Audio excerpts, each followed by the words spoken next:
Vamos iniciar nesta manhã de quarta-feira o nosso culto a Deus. Vamos falar com Deus,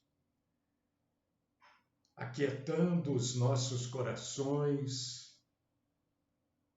Eu sei que todo mundo tem uma porção, um montão de coisas para pensar, resolver, né? Mas agora é hora de falar com Deus, agora é hora de deixar tudo isso de lado e receber de Deus a graça de estarmos na presença dEle em oração. Estarmos na presença do Senhor, cultuando a Ele como Deus único e verdadeiro. Boníssimo Senhor da glória, nós queremos te agradecer, te glorificar e te exaltar pela tua bondade em nos receber como adoradores do Senhor nesta manhã. Perdoa, Senhor, as nossas faltas, os nossos pecados, as nossas fraquezas.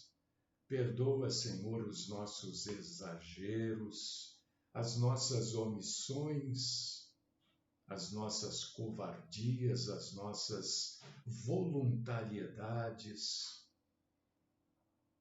Nós sabemos, Senhor, que a carne é o motivo de todo pecado. Todos que estão na carne pecam. Mas aqueles que estão em Cristo se arrependem e recebem o perdão. Fala conosco, Senhor.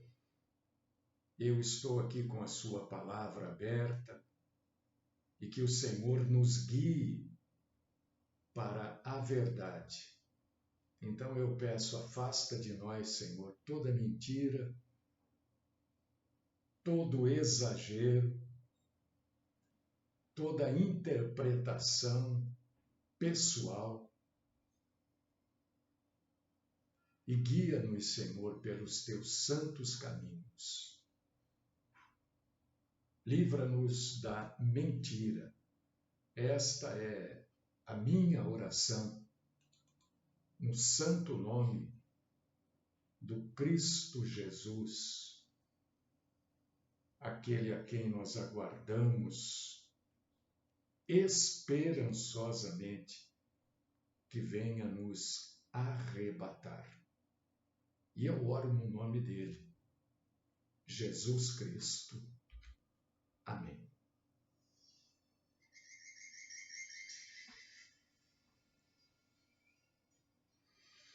Vamos então, irmãos e irmãs em Cristo, abrir a nossa Bíblia no Evangelho escrito por Mateus, capítulo 10. Enquanto você vai abrir aí, Mateus 10, eu vou tomar este golinho de café aqui.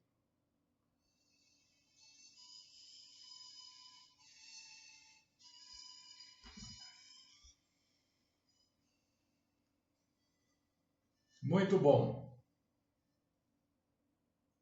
Mateus 10, olha, sem ficar aqui tocando trombeta, porque não tem por que fazer isso, né?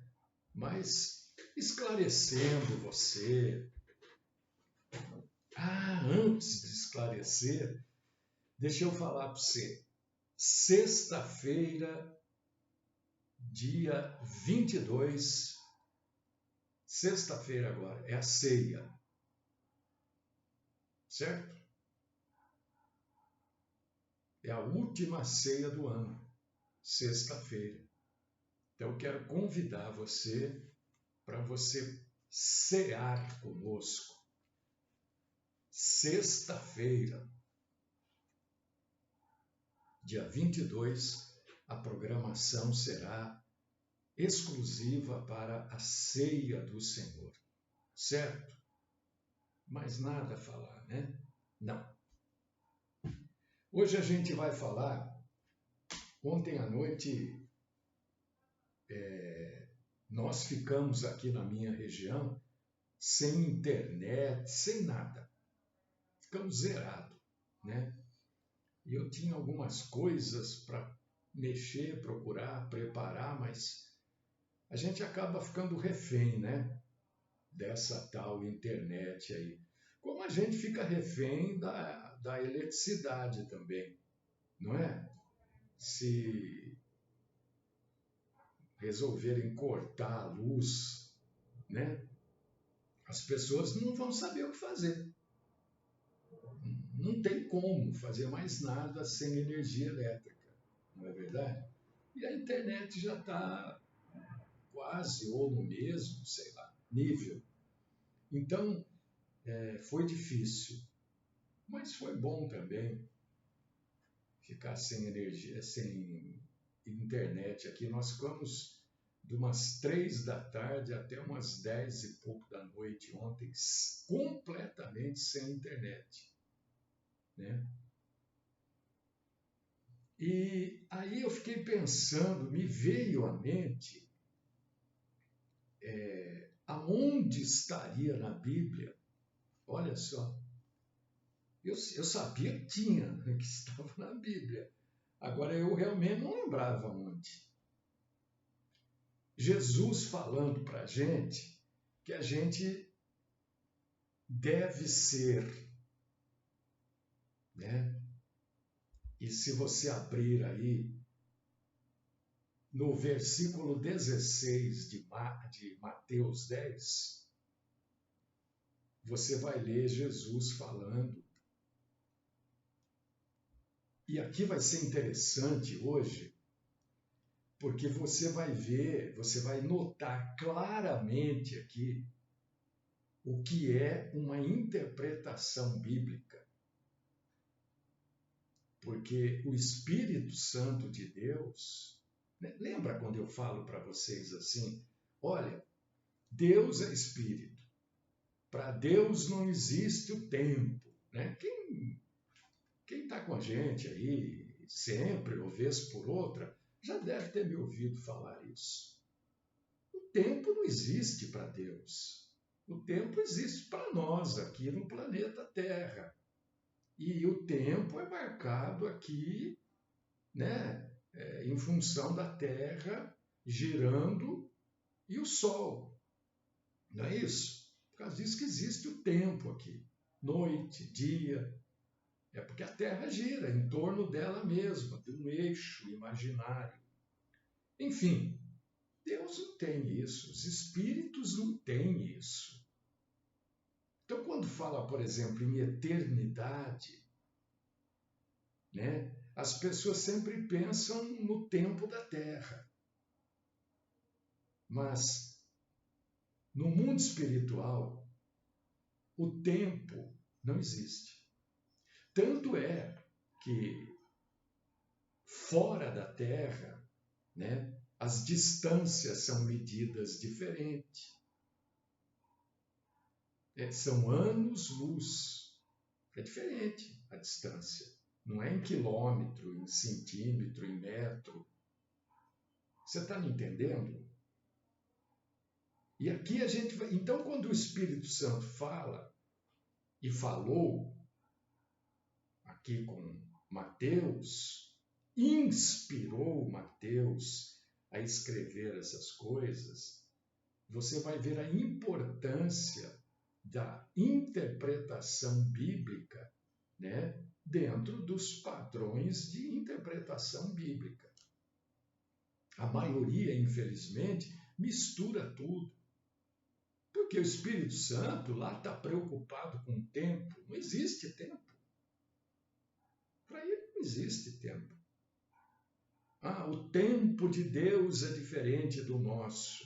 Deus não tem tempo, né? Eu sempre dou esse exemplo aqui. É como se Deus estivesse sentado aqui, né? E tivesse aqui na frente o mundo.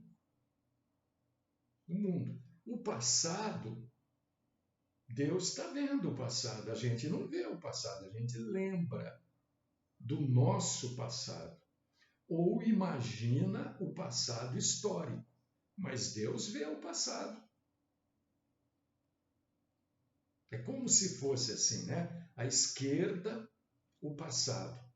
Na frente de Deus, o presente.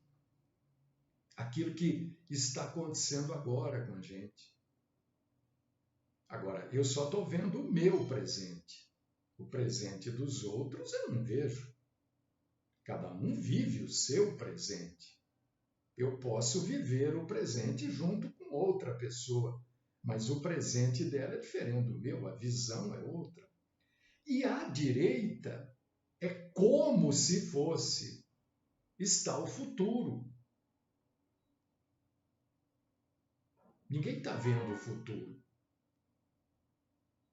A gente imagina, a gente quer assim o passado, não é?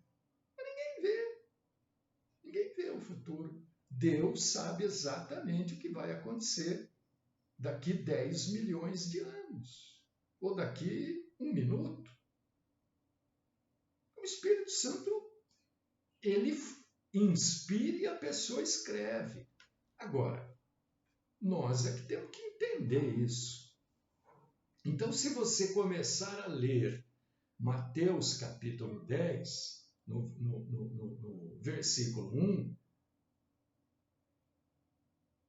exatamente, a gente não pode afirmar nada, né? Nem que a gente, por experiência, né, Djalma, por vivência, algumas coisas a gente afirma, e é assim mesmo que acontece, né? Mas para Deus, nada é impossível. Você tem razão. Então, se você abrir em Mateus capítulo 10, versículo 1, você vai ler aqui: tendo chamado os seus 12 discípulos, deu-lhes Jesus, né? Autoridade, tá. Então, isso leva a gente a entender o quê? Que Jesus está falando com os 12 apóstolos. Não é? Não está falando com a igreja. Está falando com os 12 aqui. Depois, se você for no versículo 5, você vai confirmar isso que eu acabei de falar. A estes 12 enviou Jesus, dando-lhe as seguintes instruções. Está vendo como não está falando com a igreja? Está falando com os 12 apóstolos. E Jesus, que é Deus, sabedor de todas as coisas, dá instruções para os 12 apóstolos que estavam sendo enviados para pregar o Evangelho, as boas novas. Jesus fala para eles, você vai ler depois do 5 até o 15, Jesus falando para eles aonde eles deviam pregar o Evangelho e para quem. Não era para ir procurar samaritano para pregar o Evangelho, e não era para ir procurar os gentios para pregar o Evangelho. Era para levar o Evangelho às ovelhas perdidas de Israel. Olha que eu já esclareci um pouco aqui. Não quer dizer que se encontrassem gentil pelo caminho não era para pregar o Evangelho. Não, podia pregar. Encontrou no caminho, prega. Ah, encontrou samaritano no caminho, prega. Agora, aonde eu vou pregar? Eu vou pregar para os judeus. Eu vou pregar para os judeus que são as ovelhas perdidas da casa de Israel. Você vai ler isso aqui, né? É exatamente isso que você vai ler. Olha, e aqui a coisa começa a mostrar quanta mentira, quanta heresia, né? Por causa disso que a gente precisa combater seitas, heresias, precisa combater. Porque Jesus fala aqui, vocês não levem ouro, não levem prata, não se preocupe em cobrar. Não é para cobrar o que vocês fazem. Ninguém, nenhum homem de Deus está autorizado a cobrar. Olha só, nem corromper alguém a pagar. Porque às vezes o sujeito não cobra, mas ele corrompe as pessoas a pagarem. Entendeu? Agora, se alguém quiser dar, receba, porque digno é o trabalhador do seu alimento. Ué, como é que eles iam comer? Se alguém quiser se alimentar, coma. Se alguém quiser dar dinheiro para vocês comerem, peguem. Agora não cobrem, não corrompam, não subvertam as pessoas a pagarem por aquilo que vocês estão fazendo. Se vocês forem a algum lugar e as pessoas daquele lugar não quiserem ouvir vocês, o problema é delas. Não forcem, não obriguem, não ameacem. Olha, você vai para o inferno. Não. O que a gente faz aqui é dizer, né, que tal coisa encaminha para o inferno. Não é isso que você está lendo aí em Mateus, capítulo 10, versículos do 5 ao 15? E aqui tem uma parte muito interessante. Olha só, porque é assim, até que você não sabe nada, você está na ignorância. Agora, a ignorância não é sinônimo de salvação. Ah, eu sou ignorante, então eu sou salvo. Não, você é ignorante, você é condenado por ser ignorante. E aí eu já expliquei para vocês que no mundo também é assim, né? E as coisas do mundo, todas elas deveriam copiar as coisas de Deus, né? Mas nem tudo. Mas, por exemplo, existe um radar ali que pega quem fura o sinal ou passa no sinal em alta velocidade. Se você sabe ou não que tem um radar, o problema é seu, o radar está ali. O radar está ali. Ah, mas eu não sabia. Problema seu, você deveria saber. Porque você deveria andar na velocidade e não se pode furar o sinal. Você está entendendo o que eu estou dizendo? E aqui, olha só o que Jesus diz. Versículo 14. Se alguém não vos receber, se eu nem quiser ouvir as vossas palavras, quando você sair daquela casa, às vezes você nem dentro da casa você está, né? Às vezes você está no portão, na situação dos apóstolos aqui, né? Você sacode, quer dizer, você bate o pé no chão para limpar das suas sandálias o pó daquela casa. Agora, olha o que Deus fala sobre aqueles que pregam o verdadeiro evangelho e ninguém dá atenção. Versículo 15. Você já ouviu falar de Sodoma e Gomorra, né? Que era O mundo de hoje está muito pior, imagino eu.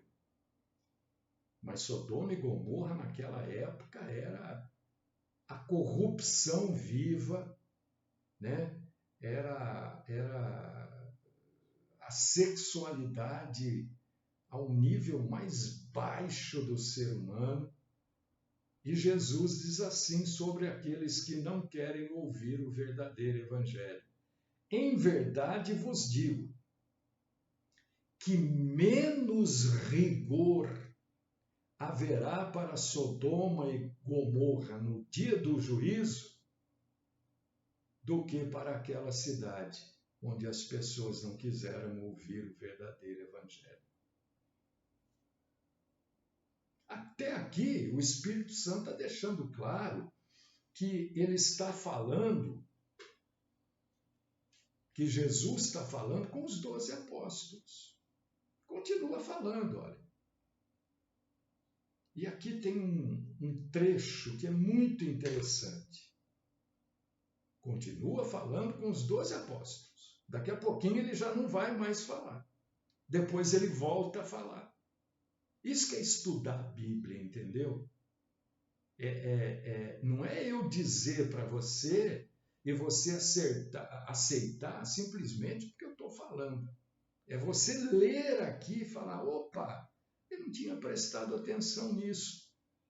Ou eu estava lendo tão empolgado com a leitura que eu não vi que aqui foi mudada a maneira do Espírito Santo falar.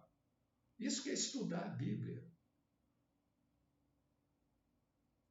Aqui Jesus diz assim, para os apóstolos. E isto serve para a gente também. Ele não está falando com a gente, ele não está falando com a igreja aqui. Mas isso serve para a gente. Eis que eu vos envio como ovelhas para o meio de lobos. Quem são os lobos? Quem são esses lobos aqui que Jesus está falando? Esses lobos são, na verdade, todo falso profeta. Todo aquele que prega um falso evangelho é um lobo. Mesmo que ele esteja num púlpito de igreja, ele é um lobo. Porque, na verdade, ele quer destruir a verdadeira igreja. Você vê que quem força o povo a dar dinheiro, quem pede dízimo, né? Quem faz comércio da fé, são os lobos. Os verdadeiros pregadores do Evangelho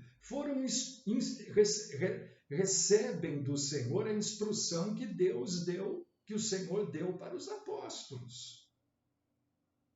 Então, como é que a gente tem que se posicionar? Como é que nós nos posicionamos frente a esses lobos? Nós vamos lá, nós vamos quebrar tudo, nós vamos tacar fogo. Não.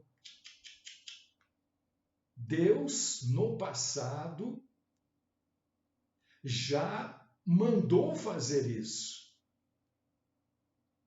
E amanhã eu vou falar sobre isso. Um Deus que já mandou matar homens, mulheres, crianças, animais. Deus já mandou fazer isso. Amanhã eu falo disso. Mas aqui, a partir daqui, Deus já nos vê diferente, através de Cristo. Então ele diz que, frente aos lobos, nós temos que ser prudentes como a serpente. Olha, a serpente que na Bíblia sempre é usada como símbolo para Satanás, né? Quando vai falar de Satanás, fala da serpente. Aqui Jesus usa este animal para dizer que a gente precisa ser prudente como a serpente. Ó, sempre de olho, sempre ouvir, né? E ver se aquilo que está... Ah, não é desejo, então eu não quero. Prudência. E símplices, porque é o plural de simples, né? Como a pomba. Como a pomba. Você vê a pombinha, tá aí. A pombinha é uma avezinha simplesinha de tudo, né? Simples. A serpente já é astuta. Ela fica enroladinha, quietinha. Às vezes a pessoa é picada porque pisou perto dela e ela se sentiu ameaçada. Olha só como as coisas vão começar a mudar daqui para frente. Jesus começa a explicar para os apóstolos. Aqui já começa, o Espírito Santo já começa a mostrar que ele já não está falando mais tão especificamente com os apóstolos. Você, não sei, se alguém quiser responder, é interessante para eu saber daqui, né? Mas aqui começa a mudar um pouco a partir do versículo 17, né? Que os verdadeiros pregadores vão ser entregues a tribunais, serão açoitados, serão levados à presença de magistrados, né? Aqui fala governadores, reis, né? Porque está se referindo ao Império Romano, porque está se referindo aos sacerdotes, entendeu? Agora, a partir do versículo 21, muda tudo. O Espírito Santo já não está mais falando para aquela época o que iria acontecer especificamente com os apóstolos. A partir do versículo 21, o Espírito Santo já começa a falar para a igreja. Eu quero que você preste atenção. E se você puder escrever aqui, você que está pelo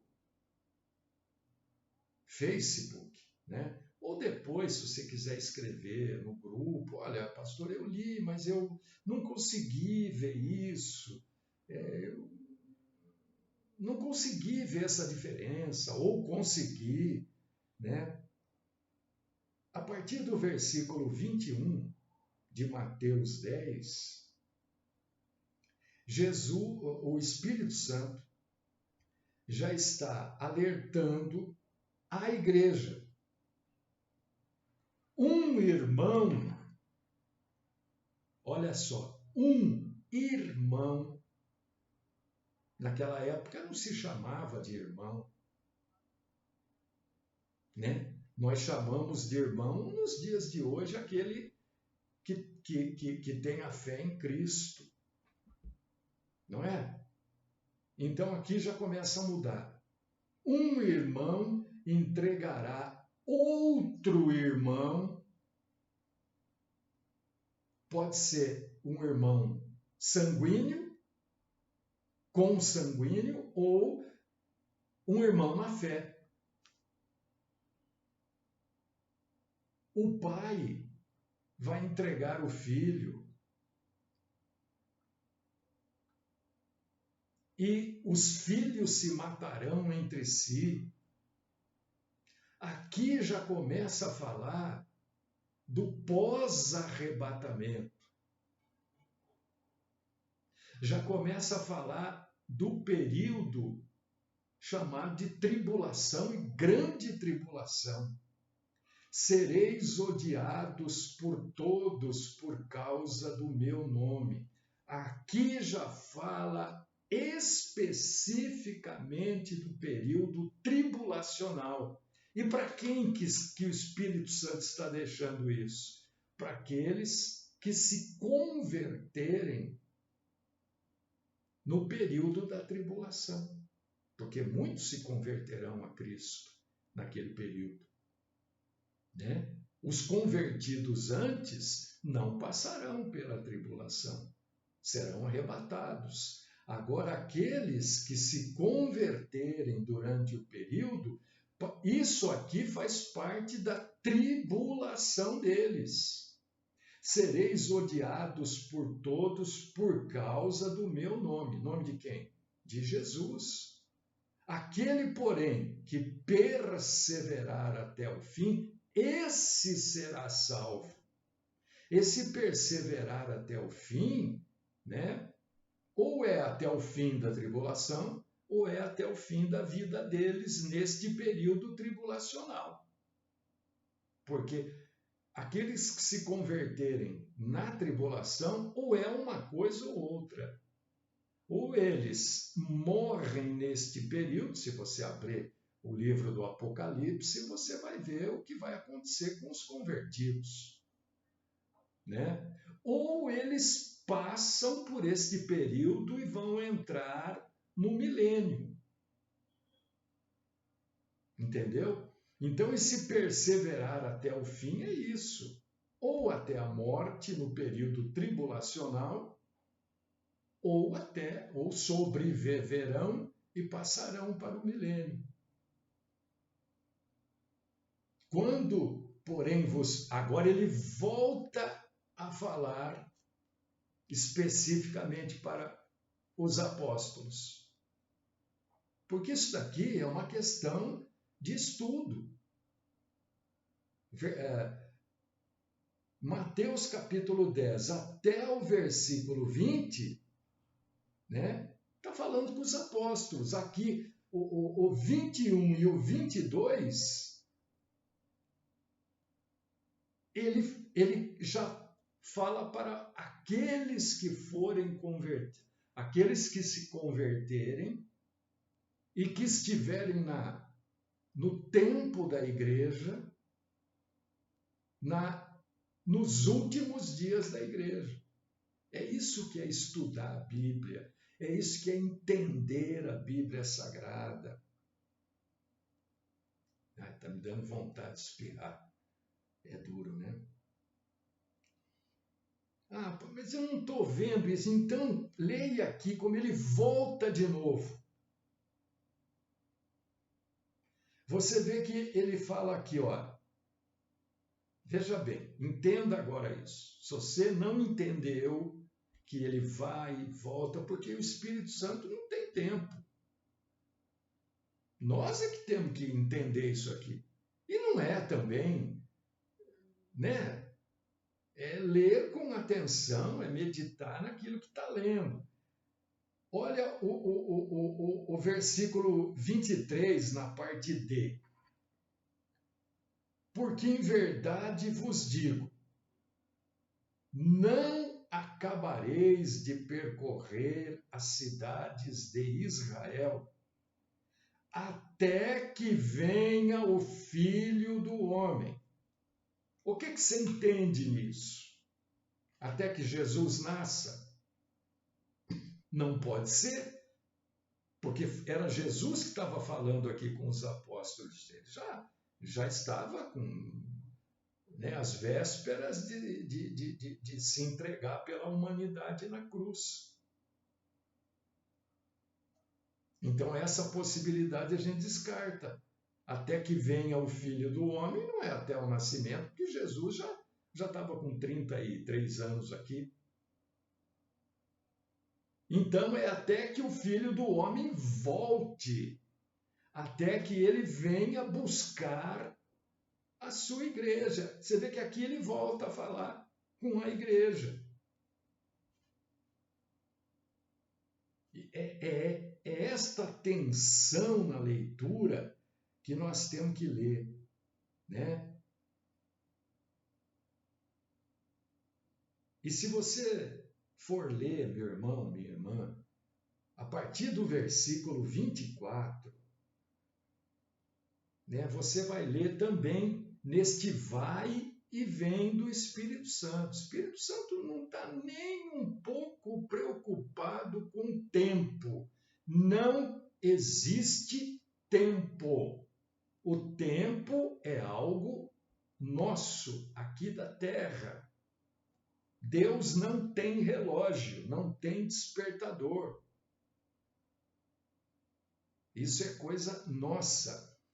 É muito interessante você ler os estímulos a partir do versículo 24, que vai até o 33.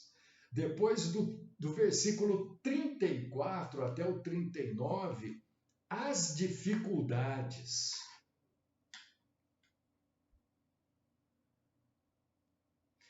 E a partir do versículo 40, é muito, mas olha, o Evangelho é um negócio fantástico. Jesus aqui em cima não falou, olha, vocês não podem forçar ninguém a dar nada para vocês. Vocês não podem dizer, você dá tanto, vai receber tanto, se você der 1.000, você vai receber 10.000, se você der 100, você vai receber 1.000, e é daqui 15 dias. Você não pode, nenhum de vocês pode fazer isso. Se alguém quiser dar, ótimo. Se você disser, olha, nós estamos aqui pregando o Evangelho e nós estamos sem dinheiro para comer, alguém pode nos ajudar? A pessoa pode dizer, olha, eu não tenho dinheiro, mas eu vou te levar para comer lá em casa. Eu vou te dar a refeição, vá. Se alguém falar, não, olha, você almoça lá e está aqui o dinheiro para vocês jantarem. Aceite. Agora, coagir, vocês não podem. É isso que Jesus está falando nas instruções para os 12, a partir do versículo 5 até o 15. Mas Jesus não nos impede de mostrar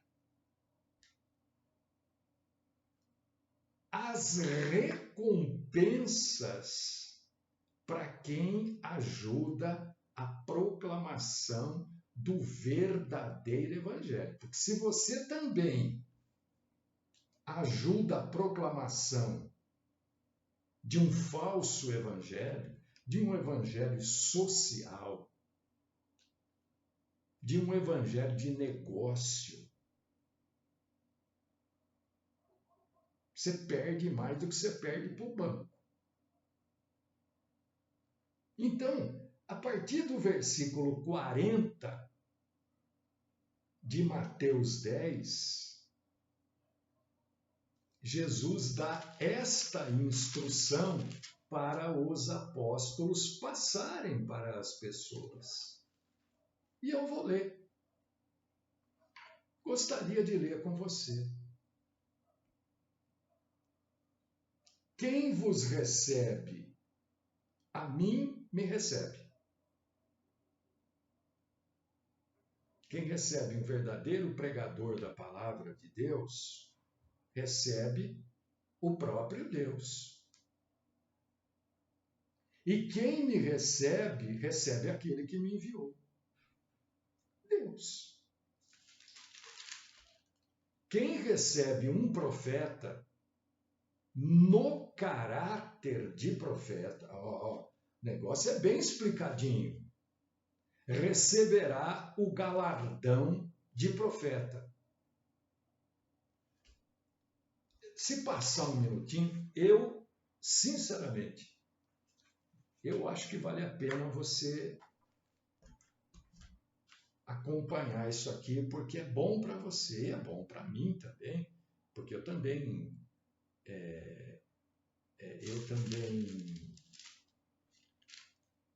ajudo, viu? Então vamos lá, só um instantinho aqui porque eu achei umas palavras muito legais aqui, uma explicação muito bacana sobre receber um profeta no caráter de profeta e receber o galardão de um profeta. 41, né?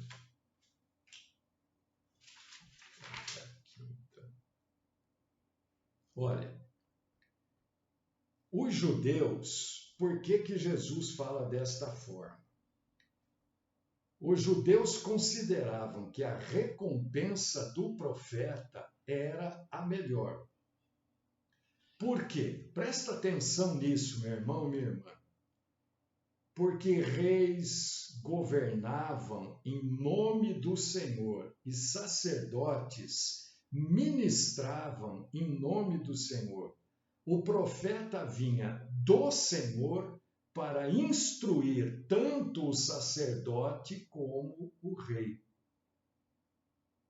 Cristo diz que se você apenas receber um profeta na qualidade de profeta, receber um verdadeiro proclamador da palavra de Deus, se você ajudar o profeta, um proclamador da palavra de Deus, no seu caminho, a mesma recompensa dada ao profeta será dada a você.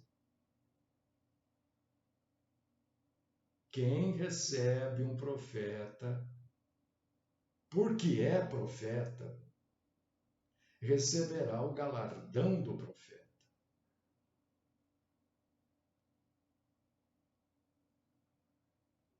Se você ajuda a falar em favor de Deus, não em favor de denominação, não em favor, é em favor de Deus. E você encoraja esse que fala em favor de Deus a continuar o seu trabalho, você terá parte da recompensa daquele que fala de Deus. Mas se você dificultar aquele que fala de Deus para ele exercer o seu trabalho, você simplesmente vai perder a sua recompensa. Então, eu estou mostrando aqui para vocês, biblicamente, estou explicando Mateus capítulo 10, versículo 41, como expliquei outros versículos.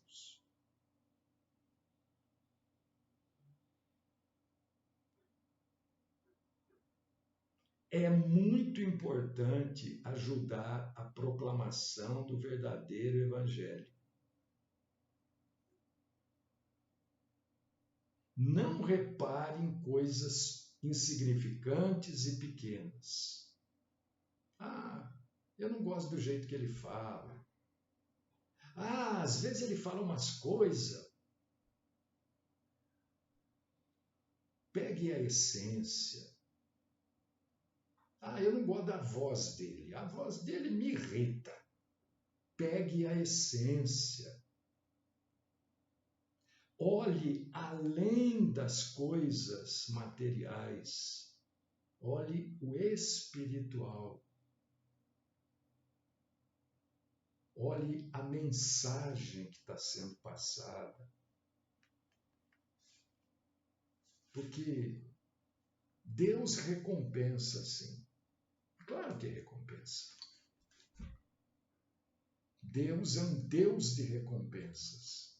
E a gente viu aqui em Mateus capítulo 10. Né? É claro que eu dei uma enxugada aqui.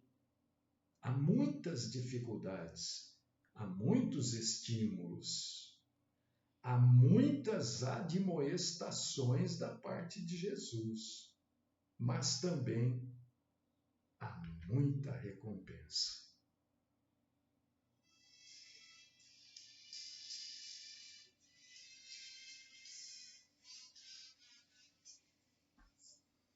Deus querido, Pai Todo-Poderoso, eu quero exaltar o Senhor. O Senhor é boníssimo. Porque hoje, Senhor, nós tivemos a oportunidade de dar uma boa olhada no Evangelho de Mateus, capítulo 10. A gente pôde entender coisas que estão aqui, a gente pode entender, aprender um pouco mais do Espírito Santo de Deus, de como estudar um pouco mais a Bíblia Sagrada, de como buscar entendimento, conhecimento, de saber das dificuldades que é seguir Jesus. Não é mamão com mel, nem com açúcar. É muita dificuldade, mas também é muita alegria, porque o Senhor é boníssimo. Continua falando conosco, Senhor. Recebe-nos como adoradores do Senhor. Esta é minha oração, no nome do Cristo Jesus, aquele a quem esperamos, com uma fortíssima esperança.